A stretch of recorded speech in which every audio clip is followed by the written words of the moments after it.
জয়পুরের একটি অভিজাত আবাসিক এলাকায় সবকিছুই যেন স্বাভাবিক ছিল। কেউ কল্পনাও করতে পারেনি অল্প কিছুক্ষণের মধ্যেই সেই একই সোসাইটির একটি ফ্ল্যাটের ভেতরে এমন এক ভয়ঙ্কর ঘটনা ঘটতে চলেছে যা পুরো শহরকে কাঁপিয়ে দেবে। সেদিন শ্বেতা তার ফ্ল্যাটে ঘরের কাজ নিয়ে ব্যস্ত ছিল। হঠাৎই দরজার বেল বেজে ওঠে। দরজা খুলতেই সামনে দাঁড়িয়ে থাকা ব্যক্তিটিকে এসে চিনতে পারে। শ্বেতা তাকে ভেতরে ডেকে আনে, বসতে দেয় এবং খোঁজ খবর নিতে থাকে।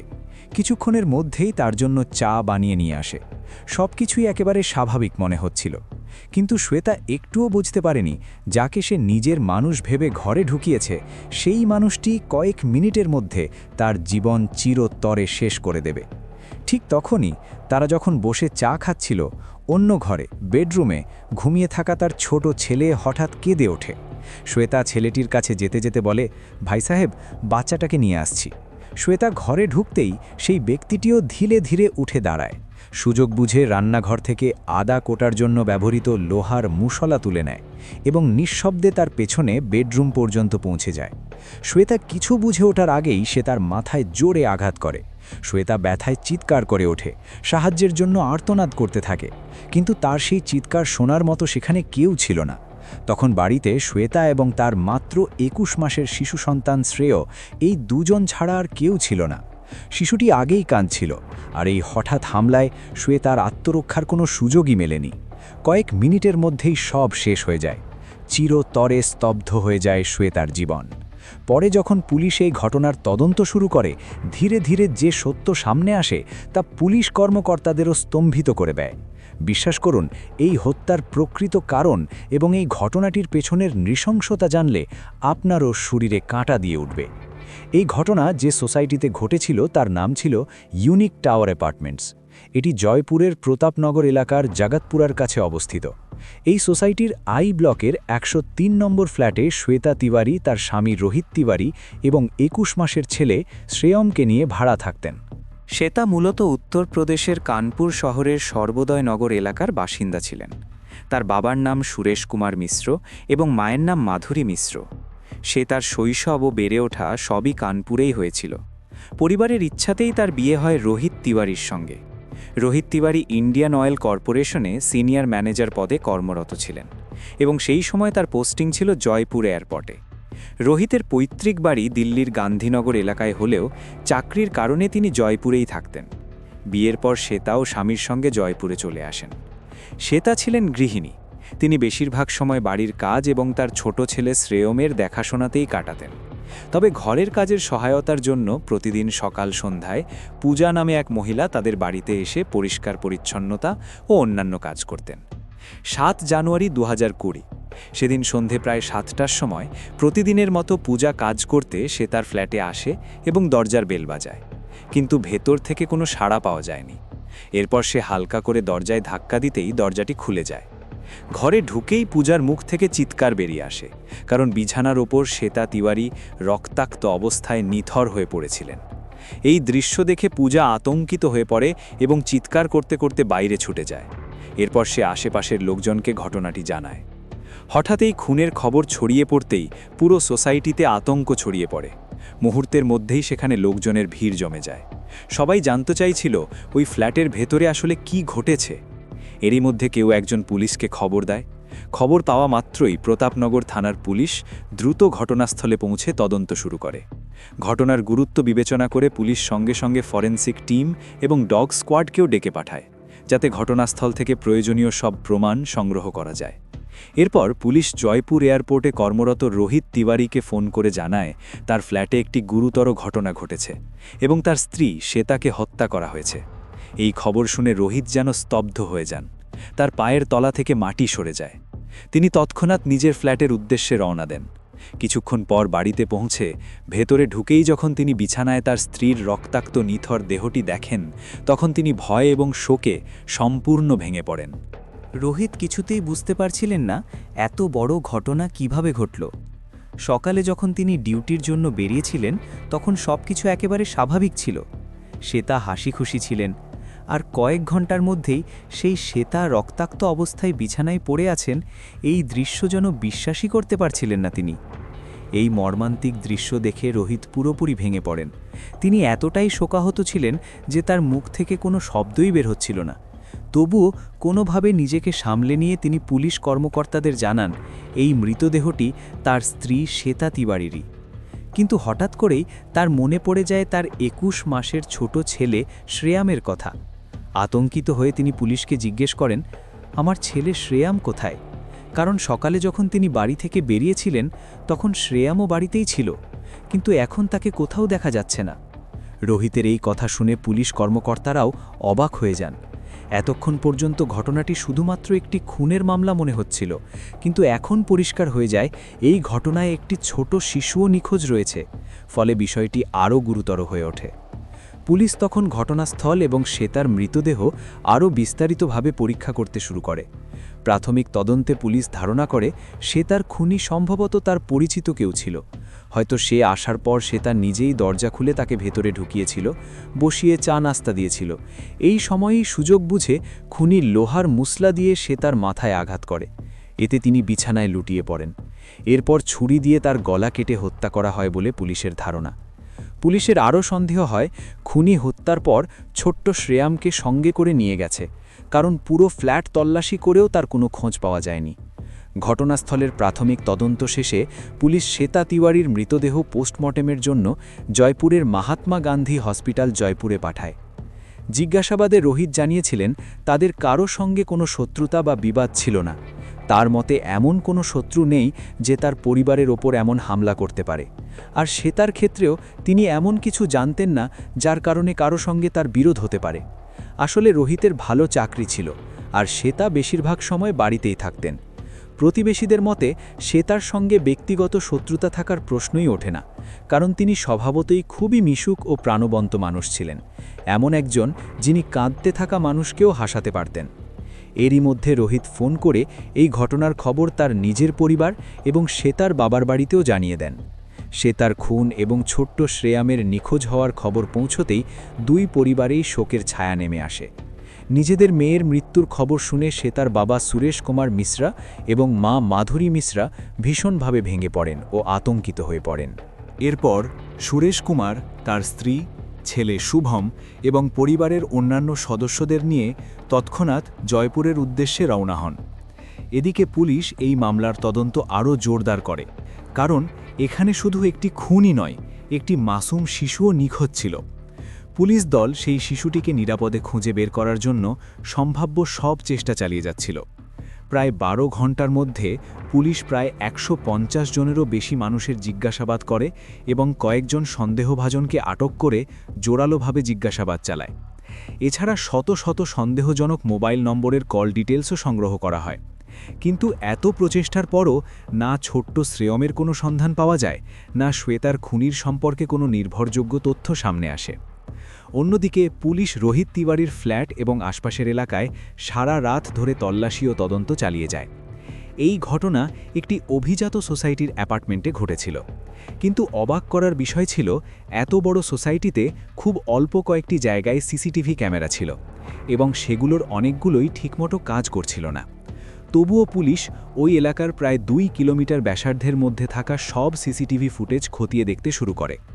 কিছু সময়ের মধ্যেই তাদের প্রচেষ্টা কিছুটা সফল হয়, কারণ একটি সিসিটিভি ফুটেজে এক সন্দেহজনক ব্যক্তিকে ফ্ল্যাটের দিকে যেতে দেখা যায়। তবে অনেক চেষ্টা করেও ওই ব্যক্তির পরিচয় শনাক্ত করা যায়নি। তার মুখ স্পষ্ট দেখা যাচ্ছিল না, কারণ সে মুখে রুমাল বেঁধে রেখেছিল। তবে সেই ফুটেজে একটি জিনিস পরিষ্কারভাবে ধরা পড়ে, তার জুতো। তখন হয়তো কেউই ভাবেনি যে এই জুতোগুলোই পরবর্তীতে এই পুরো মামলার সমাধানে সবচেয়ে গুরুত্বপূর্ণ সূত্র হয়ে উঠবে। এদিকে পুলিশ যখন সিসিটিভি ফুটেজ নিয়ে ব্যস্ত, ঠিক তখনই রোহিতের মোবাইল ফোনে একটি মেসেজ আসে। মেসেজে লেখা ছিল, যদি তিনি তার ছেলে শ্রেয়মকে জীবিত দেখতে চান তবে তাকে নির্দিষ্ট পরিমাণ টাকা মুক্তিপণ হিসাবে জোগাড় করতে হবে। এই মেসেজ থেকেই পরিষ্কার হয়ে যায় যে শ্রেয়মকে অপহরণ করা হয়েছে এবং অপহরণকারীরা মুক্তিপণের দাবি করছে। তবে বিশেষ বিষয় ছিল, এই মেসেজটি শ্বেতার মোবাইল নম্বর থেকেই পাঠানো হয়েছিল। রোহিত তৎক্ষণাৎ এই মেসেজের কথা পুলিশকে জানান। এরপর তিনি একই নম্বরে কলব্যাক করে অপহরণকারীদের বলেন যে তিনি মুক্তিপণের টাকা দিতে প্রস্তুত, তবে আগে তাকে তার ছেলের মুখ দেখানো হোক। কিন্তু ফোনে থাকা ব্যক্তি শ্রেয়মের মুখ দেখাতে সম্পূর্ণ অস্বীকার করে এবং কয়েক সেকেন্ডের মধ্যেই ফোন কেটে দেয়। যদিও ওই নম্বরটি শ্বেতারই, তবুও পুলিশ দ্রুত সেই নম্বরের তথ্য সার্ভিলেন্স টিমের কাছে পাঠায় যাতে তার লোকেশন ট্র্যাক করা যায়। কিন্তু ঠিক তখনই 8ই জানুয়ারি 2020 তারিখে দুপুর প্রায় 3টের দিকে পুলিশ আরও একটি চমকে দেওয়া খবর পায়। আসলে পুলিশ যখন আশেপাশের এলাকায় গভীরভাবে তল্লাশি চালাচ্ছিল, তখন রোহিতের ফ্ল্যাটের পেছনে গাড়ির মাঝখানে একটি ছোট শিশুর মরদেহ পড়ে থাকতে দেখা যায়। এই খবর পাওয়া মাত্রই অন্যান্য পুলিশ কর্মকর্তারাও দ্রুত ঘটনাস্থলে পৌঁছে যান। সেখানে কাপড়ে মোড়ানো অবস্থায় একটি শিশুর দেহ পড়েছিল। দেহের অবস্থা দেখে স্পষ্ট বোঝা যাচ্ছিল শিশুটিকে নির্মমভাবে হত্যা করা হয়েছে। প্রাথমিকভাবে তদন্ত করে জানা যায় ওই দেহটি 21 মাসের ছোট্ট শ্রেয়মেরই। এরপর যখন রোহিত পুলিশ নিয়ে ঘটনাস্থলে পৌঁছায় এবং নিজের ছেলের দেহ দেখে, তিনি সেই দৃশ্য সহ্য করতে পারেননি। শোকে তিনি সেখানেই মাটিতে লুটিয়ে পড়েন, কারণ শ্রেয়ম ছিল তার একমাত্র সন্তান এবং দীর্ঘ প্রায় 9 বছরের অপেক্ষার পর তাদের এই সন্তান জন্ম নিয়েছিল। আর কয়েক মুহূর্তের মধ্যেই কেউ তার স্ত্রী ও ছেলেকে এত নির্মমভাবে হত্যা করেছে। এই দ্বৈত হত্যাকাণ্ডের রহস্য সমাধানের জন্য জয়পুর পুলিশ রোহিত তিওয়ারির ওপরও নজর দিতে শুরু করে এবং তাকে জোরদারভাবে জিজ্ঞাসাবাদ করা হয়। কারণ বর্তমান সময়ে যেভাবে নানা ধরনের অপরাধ সামনে আসছে, সেই প্রেক্ষিতে এই মামলাতেও কিছুই বাদ দেওয়া হচ্ছিল না। তাছাড়া একটি ছোট শিশুর ওপর এমন নিষ্ঠুরতা পুলিশকে আরও বেশি সতর্ক করে তোলে। একটি বিষয়ও পুলিশের নজরে আসে। রোহিত তদন্তে সহযোগিতা করলেও মাঝে মাঝে সে জোর দিয়ে প্রমাণ করার চেষ্টা করছিল যে ঘটনার সময় সে সেখানে উপস্থিত ছিল না, বরং তার ডিউটিতে ছিল। এই কারণে পুলিশ রোহিতকে জয়পুর এয়ারপোর্টেও নিয়ে যায়, যেখানে সে কর্মরত ছিল। সেখানে পুলিশ ঘটনার দিন অর্থাৎ 7ই জানুয়ারির সিসিটিভি ফুটেজ পরীক্ষা করে। তদন্তে দেখা যায় ওই দিন রোহিত তিওয়ারি সকাল প্রায় 9টার দিকে এয়ারপোর্টে পৌঁছায় এবং তার স্ত্রীর হত্যার খবর পাওয়ার পরই সে সেখান থেকে বাড়ির উদ্দেশ্যে রওনা দেয়। সিসিটিভি ফুটেজে আরও দেখা যায় ঘটনার সময় সে একটি মিটিংয়ে উপস্থিত ছিল এবং তার মোবাইলের লোকেশনও সারাদিন এয়ারপোর্ট এলাকাতেই দেখাচ্ছিল। অর্থাৎ এখন পর্যন্ত যে সব প্রমাণ সামনে এসেছে সেগুলো রোহিত তিওয়ারির পক্ষেই যাচ্ছে। এই কারণেই পুলিশ তাকে তখনই গ্রেপ্তার করতে পারেনি। তবুও পুলিশের মনে পুরোপুরি সন্দেহ ছিল যে এই দ্বৈত হত্যাকাণ্ডে কোথাও না কোথাও রোহিতের হাত থাকতে পারে।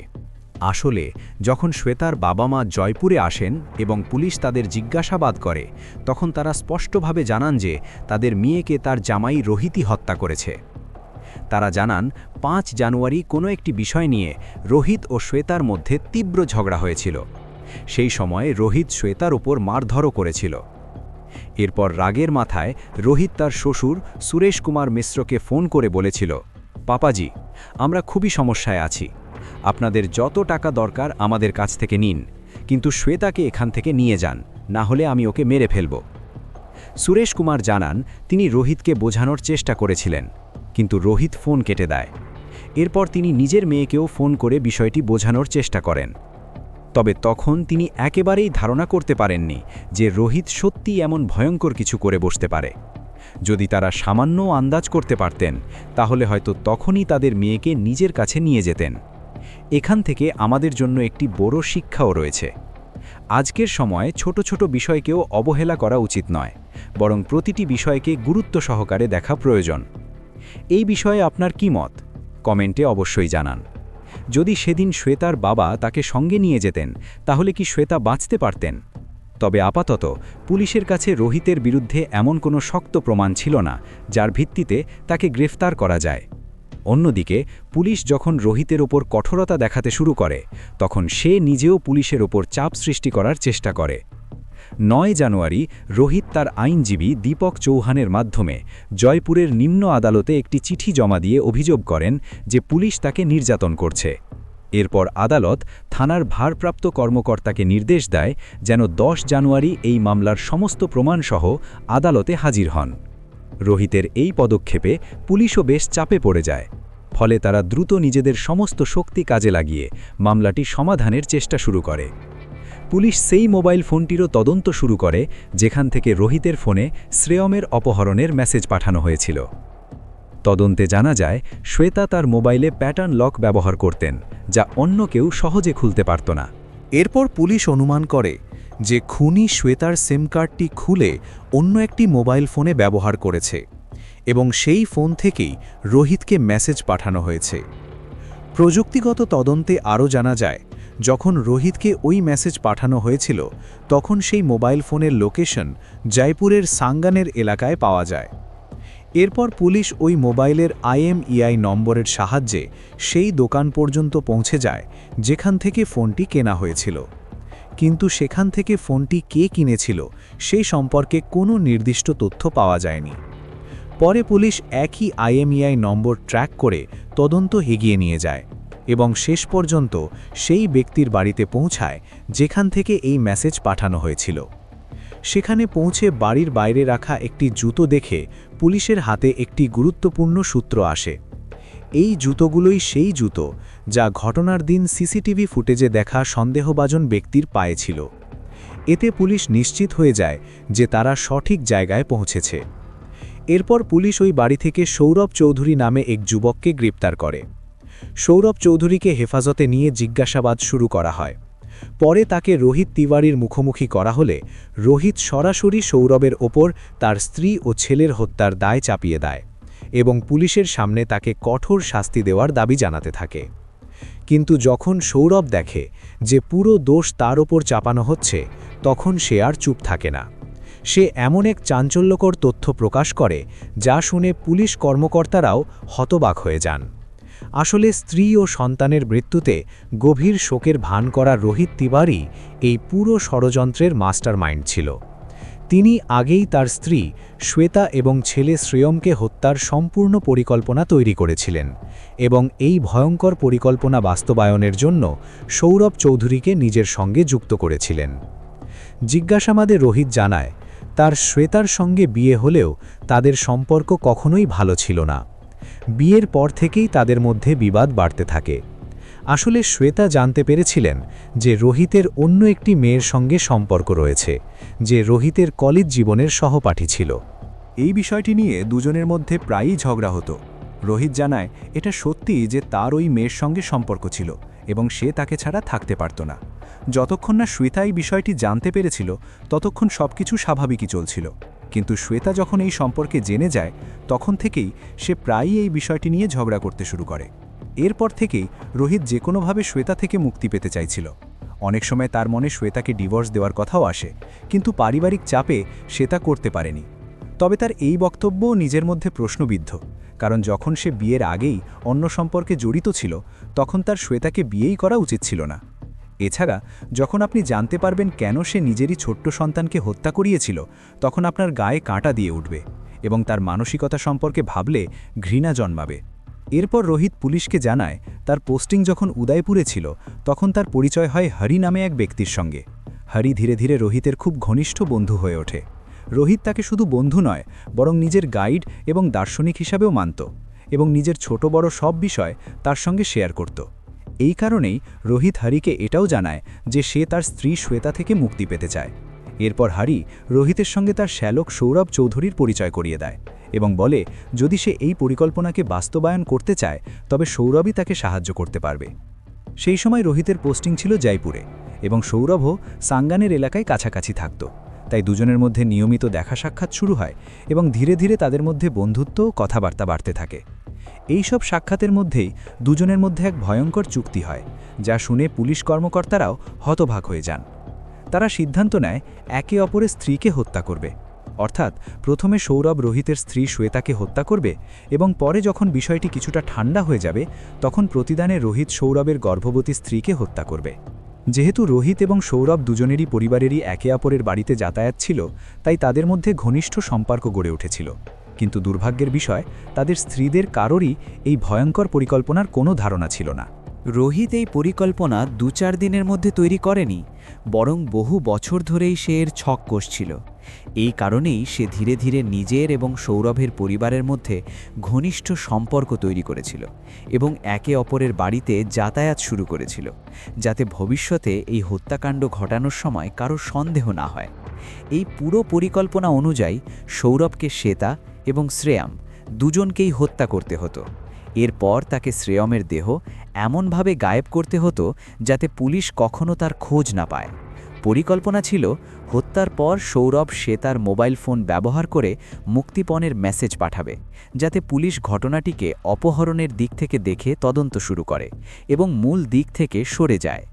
অন্যদিকে ঘটনার দিন রোহিত চেয়েছিল তার লোকেশন যেন যে কোনোভাবেই অফিসেই দেখায়। এজন্য সে আগেই সম্পূর্ণ প্রস্তুতি নিয়ে রেখেছিল। সে ইচ্ছাকৃতভাবে ওই দিনে অফিসে একাধিক মিটিং নির্ধারণ করেছিল, যাতে তার উপস্থিতির পক্ষে যথেষ্ট প্রমাণ ও সাক্ষী থাকে। এই কারণেই পুলিশ যখন তাকে জিজ্ঞাসাবাদ করছিল, তখন সে বারবার নিজেই বলছিল তার মোবাইল লোকেশন পরীক্ষা করতে, কারণ সে তার পরিকল্পনা নিয়ে সম্পূর্ণ আত্মবিশ্বাসী ছিল। কিন্তু প্রশ্ন থেকে যায়, সৌরভ কেন শ্রেয়মের দেহ সম্পূর্ণভাবে গায়েব করতে পারল না? বাস্তবে প্রায়ই দেখা যায়, অপরাধীরা যে পরিস্থিতি মাথায় রেখে পরিকল্পনা করে তা বাস্তবায়নের সময় পরিস্থিতি ভিন্ন হয়ে যায়। ঠিক এমনটাই সৌরভের ক্ষেত্রেও ঘটেছিল। যখন সে শ্রেয়মের দেহ কোথাও দাফন করতে বাইরে নিয়ে যায়, তখন তার ভয় হতে থাকে যে কেউ তাকে দেখে ফেলতে পারে। এই আতঙ্কে সে শিশুটির দেহ অ্যাপার্টমেন্টের পেছনে দাঁড়িয়ে থাকা গাড়ির কাছে ফেলে দেয়। তার ধারণা ছিল রাতে সে আবার ফিরে এসে দেহটি নিয়ে গিয়ে দূরে কোথাও দাফন করবে। কিন্তু তার আগেই পুলিশ পুরো এলাকায় পৌঁছে চারদিকে তল্লাশি শুরু করে দেয়। তবে এই মামলার সবচেয়ে বড় প্রশ্ন ছিল, স্ত্রীকে হত্যার কারণ কিছুটা বোঝা গেলেও একজন বাবা কেন নিজেরই 21 মাসের ছোট্ট শিশুকে হত্যা করালো? এই প্রশ্ন যখন পুলিশ রোহিতকে করে, তখন সে জানায় যে সে তার পুরনো জীবন সম্পূর্ণ শেষ করে নতুন জীবন শুরু করতে চেয়েছিল। তার বিশ্বাস ছিল যদি তার সন্তান বেঁচে থাকে তাহলে সে কখনোই নতুন করে শুরু করতে পারবে না। তার মনে হতো কোনো মেয়ে কখনো এমন একজন মানুষের সঙ্গে বিয়ে করতে চাইবে না যে ইতিমধ্যেই একজন সন্তানের বাবা। তাই সে নিজের জীবন নতুন করে গড়ার পথে এই বাধা দূর করতে চেয়েছিল। তবে এই পুরো ঘটনায় জয়পুর পুলিশের যত প্রশংসাই করা হোক না কেন তা কমই বলা হবে, কারণ পুলিশ এই মামলার সমাধানে সর্বোচ্চ চেষ্টা করেছে। এমনকি পুলিশ কর্মকর্তারা টানা 3 দিন নিজের বাড়িতে যাননি এবং নিরলস পরিশ্রম করে মাত্র 50 ঘন্টার মধ্যে এই দ্বৈত হত্যাকাণ্ডের রহস্য উদ্ঘাটন করেন। পাশাপাশি তারা অন্তত সৌরভের স্ত্রীর জীবন বাঁচাতে সক্ষম হন। কিন্তু দুঃখের বিষয় হল, এত সত্য সামনে আসার পরও প্রায় 6 বছর কেটে গেলেও এই মামলা এখনও আদালতে চলছে। এখনও পর্যন্ত অপরাধীদের কোনো কঠোর শাস্তি হয়নি এবং শ্বেতা ও শ্রেয়ম ন্যায় বিচার পায়নি। শ্বেতার বৃদ্ধ বাবা মা আজও ন্যায়ের আশায় আদালতের দ্বারে দ্বারে ঘুরে ক্লান্ত। তাদের জীবন এখন শুধুই একটাই আশায় টিকে আছে, একদিন তাদের মেয়ে এবং নাতির জন্যে ন্যায় বিচার মিলবে। আজ যদি শ্রেয়ম বেঁচে থাকত তাহলে সে প্রায় 8 বছরের হয়ে যেত, কিন্তু দুর্ভাগ্যজনকভাবে তাকে এমন এক পিটা পেতে হয়েছে যে নিজের স্বার্থের জন্যে নিজেরই মাসুম সন্তানের জীবন কেড়ে নিয়েছে। এই ধরনের অপরাধ থেকে বাঁচতে কি করা যেতে পারে? এ বিষয়ে আপনার কি মতামত? আপনার যে কোনো পরামর্শ বা চিন্তা কমেন্টে অবশ্যই শেয়ার করুন। আপনার মতামত অন্য কারোর জন্য সচেতনতা এবং শিক্ষা হতে পারে। পাশাপাশি নিজের এবং আপনার পরিবারের ভালোভাবে যত্ন নিন।